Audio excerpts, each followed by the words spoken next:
we are continuing from Friday. So this is on the first part of the notes. On Friday, we just found out the possible roots. Today, we are actually going to find out which one is a root. A root is when we get to the number of factors when it's x plus or minus. And so to check to see if it's a possible root is an actual root, plug it into your function, and if the result equals 0, it is a root. Once you have found the root, divide it out to see if it's a fact, to see if you can factor. If not, keep trying possibilities. One great thing is for the Inspires and the 83 calculators, they each have a feature that we're going to be using. Everybody find the button that says STO and an arrow.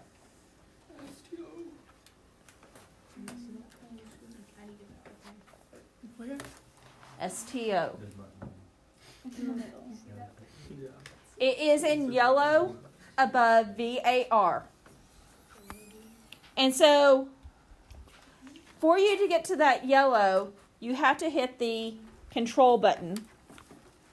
And so everybody do this with me. Hit control, or excuse me, hit control again one more time. -1, then control. Control stole. And then hit your store. I'm confused. So Mine this is says a, none. okay. So -1, control store, and then hit X. What is store? The VAR. Right above the VAR. -1. What your screen will look like if you do this is -1, arrow, X. And then enter. And then if you press enter, it will say -1.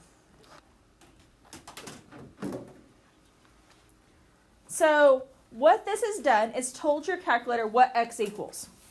This is the value X is. Now, if I type in the equation, so the equation on this one was -2x cubed plus, was it plus 5x? No, positive 2x cubed. Sorry. Plus 5x squared minus x minus 6. If I type that in my calculator followed by the enter, what number do I result in? What comes out? -2. So we are going to do this process for all the possible roots.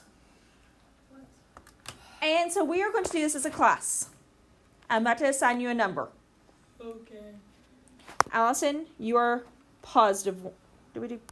Yeah, you're a positive one.